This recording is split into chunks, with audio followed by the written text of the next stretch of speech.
Bruchim aboyim b'shem Hashem. Welcome to all the hundred entire Eden that gather and come together each morning to listen to the Torah Shir, thus beginning each day in the Torah way, true to the Word. It's a great honor for me to stand and speak in front of such a dedicated and honorable crowd of people. It happens to be that exactly this very day is a special holy day, which is known to us as BaOmer. In this day, Tachnun is not recited, and it is particularly known to be related to as a celebrated Reb Shimon Bar Yochai, holy Tana, Reb Shimon Bar Yochai's Yortzeit, because according to tradition, this day is referred to as the passing away of the holy Tana Reb Shimon Bar Yochai. So therefore, it would naturally be worth speaking a little bit about the special significance of this special holy day and what it should mean to us. Let's start off with the Gemara in Maseches Shabbos, page Lamed Gimel Umet Beis. By the way, the Gemara which deals with Reb Shimon Bar Yochai is incidentally, or actually unincidentally, it's located in Maseches Shabbos, Daf Lamed Gimel, which makes up for BaOmer. The Gemara says like this. The Gemara says there was a meeting between the holy Tanoim, Rabbi Yehuda, Rabbi Yosef, and Reb Shimon. And a man named Yehuda ben Gerim was seated among them as well. Posach Rabbi Yehuda BaOmer. Rabbi Yehuda opened the session and said, Kamen noim ma'aseyem shel umazu. How marvelous are the activities of this nation, which referred, of course, to the Romans, who then reigned the whole Eretz Yisrael and all around the Roman Empire. Tiknu shvokim, they made marketplaces. Tiknu geshorim, they erected bridges. Tiknu merchatzoyes, they set up bathhouses. So it's marvelous. Rabbi Yosef shosak. Rabbi Yosef didn't react, he remained silent. Shosak. Neither Reb Shimon Bar Yochai, who sat among them, he expressed his critical view about the Roman activities. BaOmer, it's nothing. Kol mashe tiknu, everything they made, like tiknu el l'tzarech atzmon, for their own selfish benefits. They didn't make it to make us feel well. Tiknu shvokim, they made marketplaces, lo'eshev bem zoynes, merchatzoyes, bathhouses, la'adin behen atzmon, to enjoy themselves. So they set up bathhouses. Geshorim, they erected huge bridges, litul mehem meches, for the benefit of the tax income. That was Reb Shimon's critical view. Holach Yehuda ben Gerim, so then Yehuda ben Gerim, the one seated there, he was the Tana, of course. V'sipet devreim, it leaked out to the Roman government through Yehuda ben Gerim. V'nishmu l'malchus. So then the decree was as follows. Amru, Yehuda she'ilo yis'ale, he should be lifted high, he should be made important. Yosef she'shosak, since he remained silent and he didn't express positive views about the Roman government, Yikle, he should go in Golis, the Tzipori. Shimon, this is Reb Shimon Bar Yochai, Shigino, which actually expressed his critical view, Yehorek, he should be executed. Ozalu v'brei, So the Gemara tells us the whole story about Reb Shimon bar Yochai, that he was forced to flee, he was forced to escape and to hide out in an isolated desert cave, and he was isolated totally of the outside world. And they sat and learned they stripped themselves and they put themselves in soil reaching till their neck. And they sat like this 12 years studying the Holy Torah, Torah Sanigla and the Torah Sanista, existing on the miraculous carob tree that sprang out right by the opening of the cave, and the fountain of water. Listen. Okay, now the continue of the story, how Reb Shimon was finally freed and permitted to leave the cave, is all well known to all the Torah learners. Now the question arises, in the wake of the Gemara, why does the Gemara find for necessary to relate to us in so much detail the whole conversation which took place among the sages, which actually led to Reb Shimon's escape and runaway into hiding? What difference does it make to us today and at all? What was the exact attitude and approach of each of these Tanoim towards the Roman activities that makes it so important for the Gemara to relate all this in such detail? Well, what's the difference for us? The Gemara doesn't say stam things that don't make any difference to anyone. This question was lifted by none less a sage as the giant Gul, the Avnei Nezer of Sochachov, the renowned Avnei Nezer Englard. He asks this question, and he gives us a tremendous insight worthful to be shared by the honorable congregation of Talmidei Chachamim who gathered here. And it goes as follows. As introduction to the main idea, the Rebbe of Sochachov Avnei Nezer relates an episode which was taken place and happened by his second Rebbe. His first Rebbe was the Kotzker Rebbe, and his second Rebbe was the Rebbe famous as Reb Chanoch Heinrich of Alexander. The Rebbe of Alexander was approached by some fellow who tried to doubt whether the Holy Zohar Kodesh, which we all know, that was compiled and put together by Reb Shimon bar Yochai, this fellow tried to doubt the fact, perhaps it is not Reb Shimon bar Yochai that put together the Zohar. Why? What drove him to think so? Because it's obvious to all people who study the Zohar Kodesh how much the Zohar goes very strict, very machmir in plenty of issues, comparing to Reb Shimon bar Yochai in the Gemara, which is lenient. Actually, Mekel usually in halacha issues dealt in the Gemara.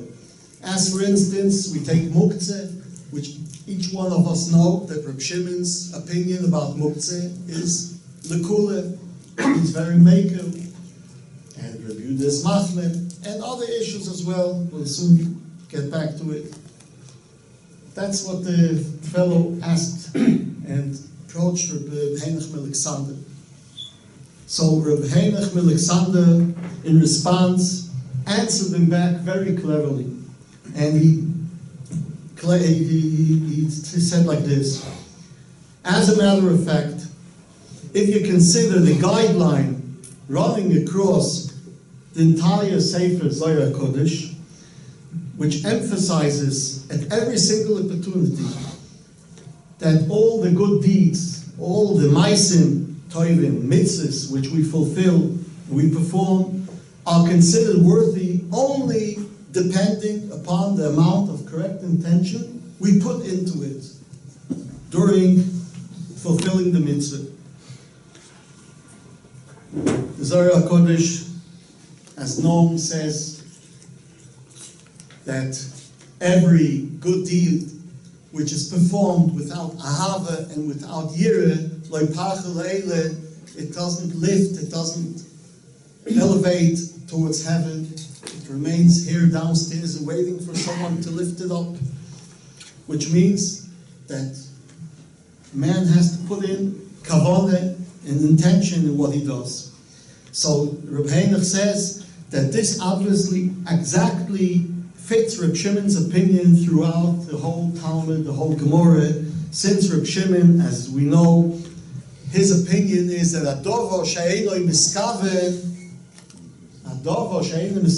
the thing which you do without the right purpose, without really meaning what you do, is mutar, is permitted, is not considered an avera.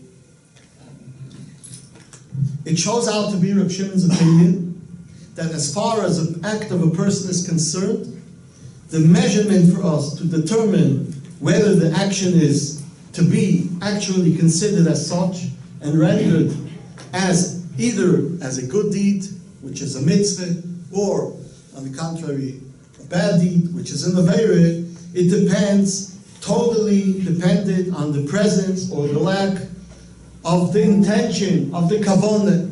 We look at towards it, if we had the right intention, we meant what we're doing, we did it on purpose, and we were really thinking of the meaning, what we're doing right now. And that's exactly why Reb Shimon considers an avera, a non-good act, to become suddenly mutar,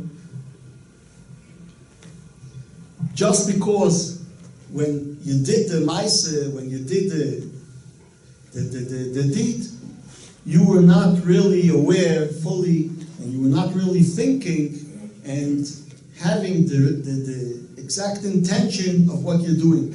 Of course, as we all know, provided that it wasn't a psik reisha, that's awesome. Of course, then you can't claim that you didn't mean it, because there's no other way out of it. But otherwise, everything which is a dover shein miskaven is mutar. Why is this? Because Reb Shimon bar Yochai actually he follows his concept related in the Zohar Kodesh, that each act, what you do, no matter whether it is a mitzvah or it is an avera, this is Reb Shimon's guideline, that each act is to be considered according to what you have in your intention while you're doing it. If you really have the purpose of what you're doing, or you're just doing it absent-minded, or as a matter of fact, even considering different intention, totally altogether different of what it appears to be when you did it. So said the Rebbe, Reb Heinrich Alexander, he drew his conclusion and he said that if you observe Reb Shimon bar Yochai throughout the Talmud Bavli and the Shas, and you match it with the Zohar Kodesh, so it is rather very obvious that Reb Shimon bar Yochai had indeed compiled the Holy Sefer Zohar, because we notice with clearly the outlines of his holy opinion, which always values kavanah accompanying the ma'aseh, what you perform and you do.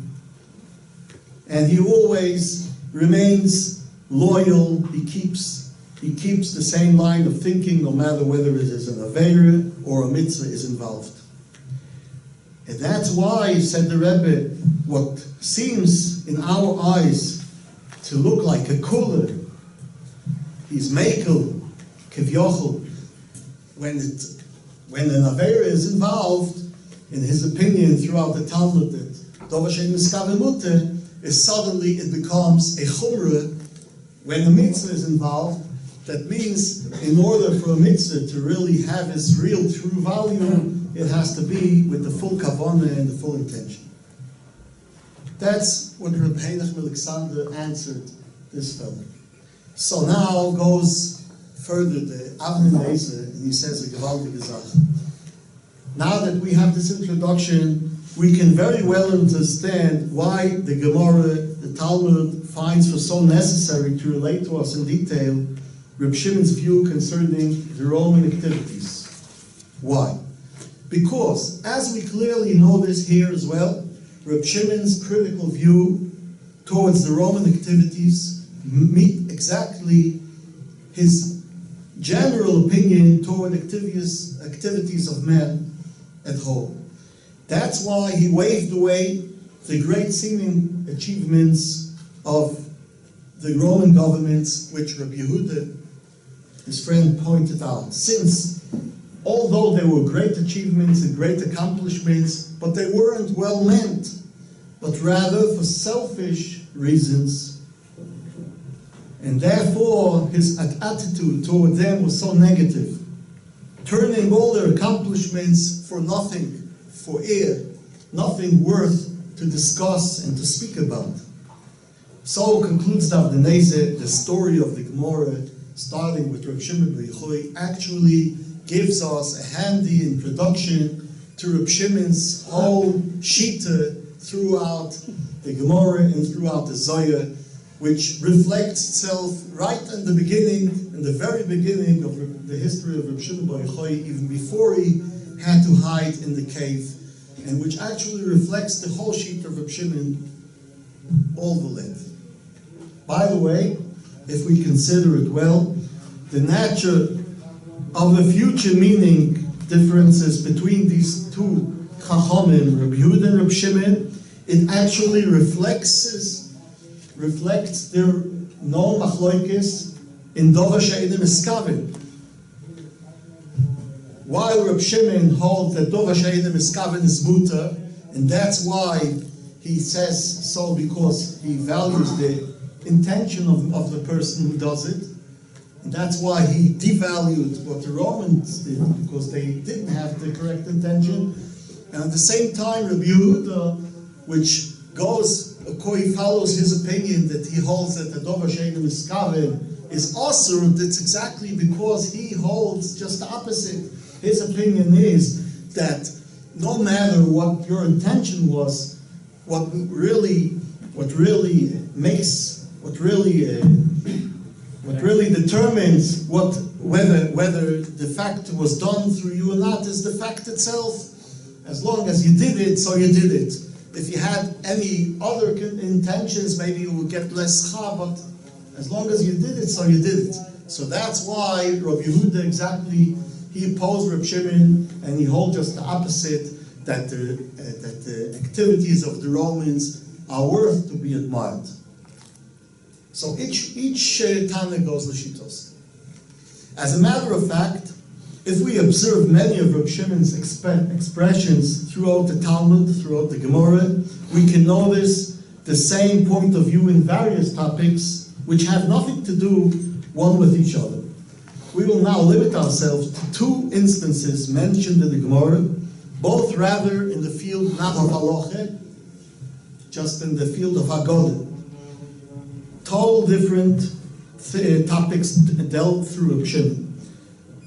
The first Gemara is a well-known brisa, which the Gemara in Maseches Megillah goes as follows. The Gemara speaks about the Gzeira of Haman Roshe. So the Gemara in Megillah Daf Yud Beis Amud Aleph says, Sha'alu Talmidov es Reb Shimon bar Yochai. The pupils, the students of Reb Shimon bar Yochai asked him,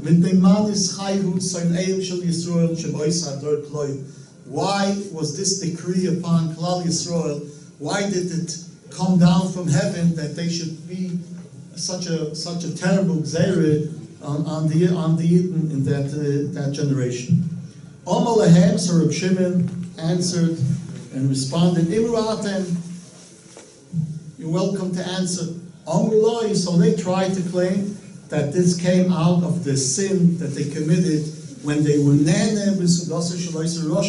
when they participated and enjoyed the huge meal which Achashverosh organized, which of course was involved with plenty of Averis. Amalahem, so he answered in response, why would the decree be chal on the entire Jewish nation? Only the people in Shushan, they participated this Suda. Amrullah, okay, so they saw that they didn't answer the correct answer. So speak up, Reb Shimon Bar Yochai. We want to hear from our Rebbe. What is his opinion about it? So he answered, because they bowed to the statue of Nebuchadnezzar. That was a little bit earlier, in the beginning of the Gospel. So they said, they asked the Rebbe, what does it mean? Rashi explains, if they really committed that sin and they didn't do tshuva on it, so how did they really be zoiche? How did they have the merit to have finally this huge miracle of Purim? So Reb Shimon Bar Yochai answers, they did it only towards outside. They didn't really have this in intention. Why didn't they have this in intention? Because they were just plainly forced. They had no choice. And they were forced to do so. They didn't really mean what they're doing. They didn't really have in thought that really this statue is worth to worship and to bow to it. That's why the Eibishter also, he just frightened them, but he didn't really carry out this terrible decree, and he just frightened them. That's what the Gemara in Maseches Megillah. Now, if we observe the Gemara and we think about it, it's apparently that the disciples, the Talmidim of Reb Shimon Bar Yochai, could not understand how such a sin as bowing and kneeling to the statue of Nebuchadnezzar can be overlooked by Hashem Yisborach without their repenting, doing tshuva on their sin. But Rashbi, Reb Shimon Bar Yochai, thought differently. Since the sin for itself, the Aveira for itself, was not committed out of bad intention, so therefore the Aveira's action should not be considered for a real sin, because at least their intentions were innocent. They didn't really mean to worship Avodah Zarah, the idols. What remains was just the bad appearance of their deed, whereout they didn't have to go through this terrible fright of being Hashem Yisborach, so Shlomo Matzah to be killed, to be massacred. But even this, of course, ended up with the great miracle of the Megillah, of them being saved, while nothing in real happened to them. That's the first instance which we have, which shows out Reb Shimon's attitude towards ma'asim, deeds which a man's do. The other one more chazal we want to mention is the Sifri Rashi mentions in Parshas Vayishlach. As we know, when Yaakov Avinu had to meet with Esau, he was terribly scared.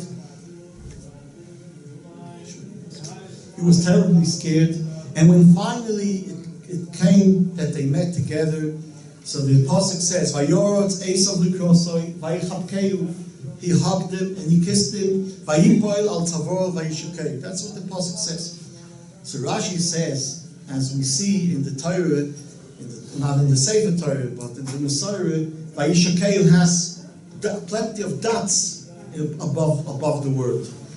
So Rashi says, vayishukeu nokegolov, there's dots on the top of the word. There are various opinions about it. And said, although the Torah witnesses that he actually, Esau kissed Yaakov Avinu, he gave him a kiss, but it wasn't fully meant. That's as we all know and we see. Esau hits Yaakov. Elo, he was overflown with merciful feels and emotions. And he kissed him with his whole heart. It happened in this occasion to be that he kissed him with his whole heart, because he had rachmanis, compassion. It seems that the first time they had good reason for interpreting the kiss of Esau's soul that it wasn't with his whole heart, because otherwise we would not have a decent interpretation and explanation why there are dots on top of the word Vayishakei. Still, Reb Shimon Bar Yochai chose a different explanation, although his explanation leaves unexplained how come we have the dots above the word Leishakei. So Reb Shimon Bar Yochai says that halacha b'yidua she'esav somer liyankiv. But this time, in this occasion, nichmeru rachmov v'neshoka b'kol libov. What's going on over here? Why does Reb Shimon Bar Yochai choose this explanation rather than the other one, which explains why there are dots above the word Leishakei? Okay, now that we have our introduction, everything seems to be as simple as possible. Since the Torah itself witnesses that Esav actually kissed Yaakov, then it becomes actually impossible for Reb Shimon to assume perhaps the kiss wasn't full-hearted, it wasn't well-meant, because if it was so, then the Torah would never witness that Esav actually kissed Yaakov. Since a mitzvah, Reb Shimon teaches us that a mitzvah, a good deed, has to be fully met, otherwise it's worthless. So therefore, if the Torah says that Esav kissed Yaakov, which is of course it's a good ma'aseh, it couldn't be considered as such unless it was done with the whole heart, with the ganze heart of the Skatingeva. It's impossible anything should be different than that. So we see actually that Reb Shimon follows his view of thought. He goes with it from the beginning to the end. This is all an introduction to what we want to say now. Actually, now let's think of what we have learned. We know all that the halacha in the Shulchan Aruch, accepted throughout the whole length of the Torah, is that dover she'eino miskaven is mutter. Of course, provided that it wasn't a psik reisha, as we mentioned before. Dover she'eino miskaven mutter, no matter if we deal with Hilchos Shabbos or we deal with other halachas of the Torah, dover she'eino miskaven is mutter, which means that Reb Shimon's opinion is accepted in halacha. What would this mean to us? Besides the halacha aspect, there is an additional, very, very important aspect, which should be a great message to all of us. Actually, this halacha carries a very important message to us.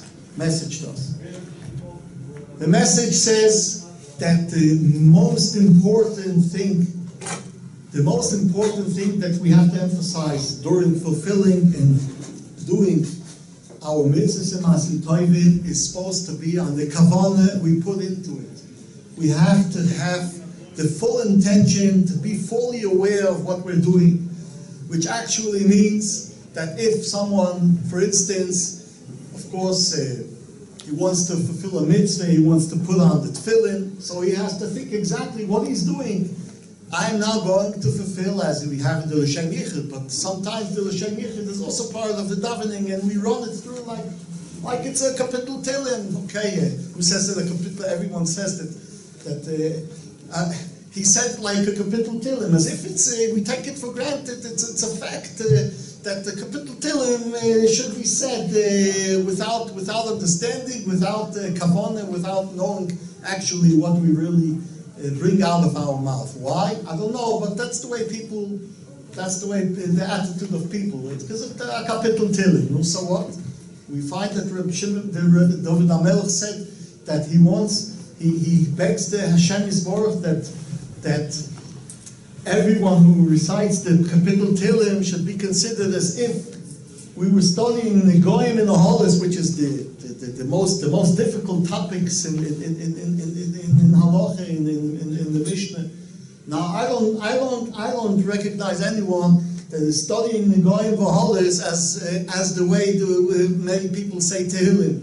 You take in the Goyim V'Holis and you just machna kapitel tilim, you say it through. I don't know anyone doing so. It's nonsense, of course. So why should the kapitel tilim be different? Okay, that's not the point. But anyways, when someone goes ahead to put on tefillin, I know many people that give a broche for a b'mitzvah broche comes to Rav or to someone, so they always tell the b'mitzvah broche, I wish and I bench you that your tefillin legging during all entire life of yours should be with the same kavanah and with the same excitement as he did it in the first in the first time when he put on his tefillin, this is a great bracha. It's not so easy to accomplish it and to do it, but it's possible.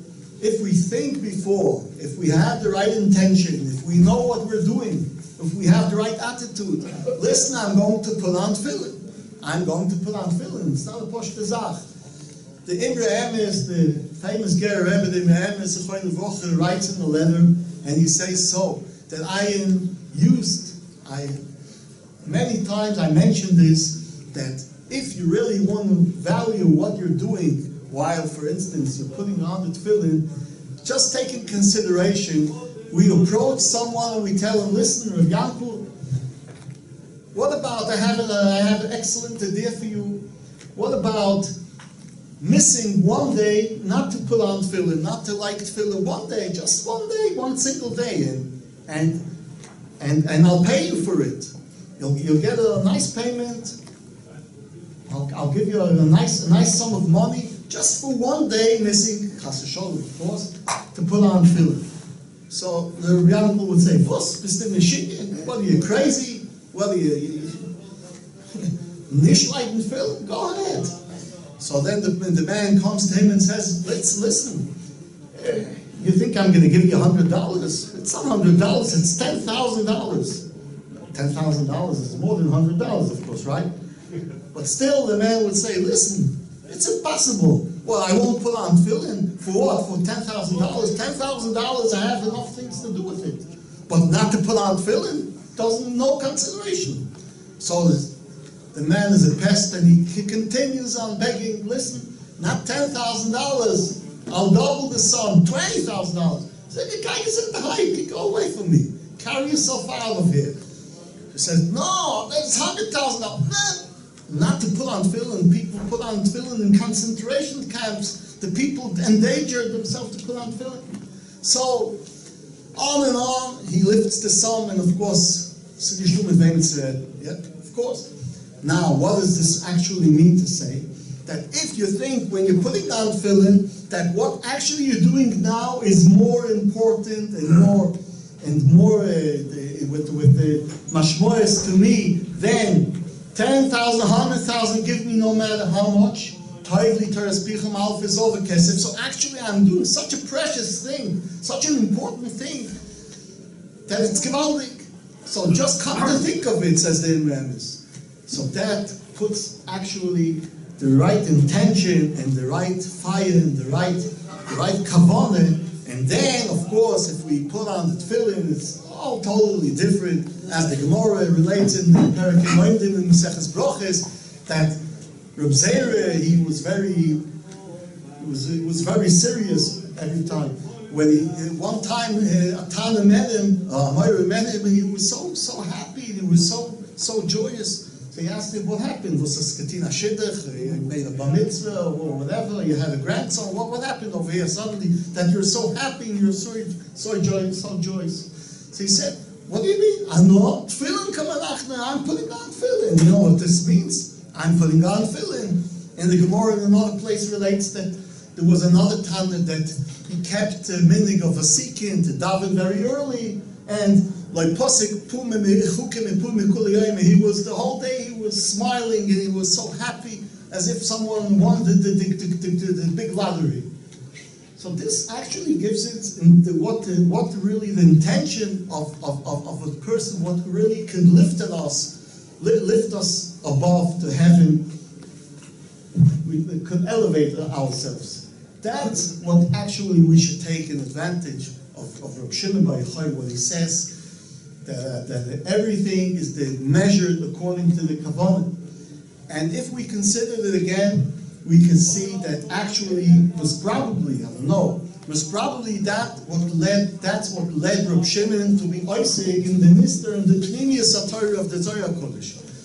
It says in the Medrash says that nobody actually knows how to value Reb Shimon Bar Yochai. Rebbe Kiva, who was the Rebbe of Reb Shimon Bar Yochai, he told him, listen, Shimon, my Talmud, nobody actually knows who you really are. Of course, everyone knew that Reb Shimon is very important, but nobody really values as you really are. Dayecho, enough for you that Hashem is Baruch, and L'havdil, I know who you really are, which is such a gewaldige heaven person, a Himmelmensch.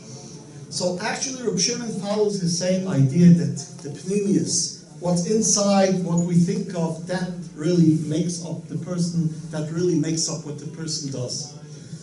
On the other hand, it's also, from one side, it's very demanding. On the other hand, sometimes we can take advantage of this. There's a story going that Reb Levi Yitzchak Radzyner, he used to be Melamed Zchus on every Yid.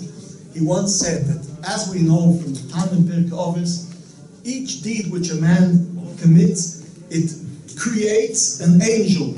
If he does a good deed, then it makes a good angel, a Melech Yosef. And if Chalil v'chas he does a bad deed, then it makes a bad angel. So Reb Levi Yitzchak Radzyner once lifted his hands towards heaven and said, Rebbeinu Shalom, I've seen many angels of Yidden. At the time when I see that the angels of the Mitzvah Maisim Tovim, they're all fine and decent, they have hands and they have feet, and they're all decent looking. On the other hand, the angels which are created from Chalila V'chas, any avera which a Yid does, I always see that something is missing. He's an invalid. He's missing some limbs, whether he doesn't have a hand, or he doesn't have a foot, or he doesn't have a nose, or something. Why? How come? Because a Yid, speaking of Torah mitzvahs, of course, a Yid which Chas v'Sholem happens to be that he is nichshel Chas v'Sholem avera, so he feels so guilty with himself that he doesn't do it with the whole, he doesn't enjoy the avera Chas v'Sholem. He does it because the Yetzer Hara was misgaber on him, and he couldn't be oimed in the soil. And actually he feels guilty, and on the other hand, when he does a mitzvah, he does it with the whole kavon. So this is, from one side it's demanding, on the other side it's a shtickelu mitzchus. Of course, just in case, now there's a guideline to do so, of course. Nobody has to say. So actually what we should really take upon ourselves is to make the kavanah, and this lifts the mensch to heaven. It makes the mitzvah meisim tovim, it makes the ganze mensch. Today, this is a world that today knows how to value the kalos, the amount. He's tremendous. He does so much things. He put up so much, he erected so much buildings, and he put up so much moistus, and he did so much tzedakah. Everything is measured with amount, with how much is he. How much is he on the newspaper? How much is he famous? How much is he known? How much is he this and how much is he that?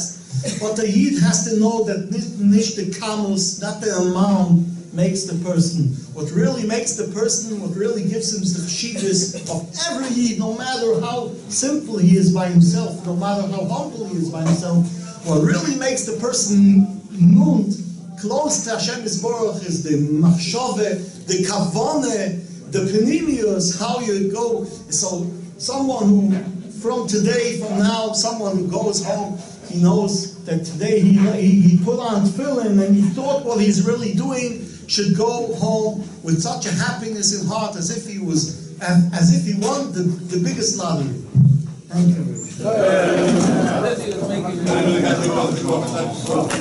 you.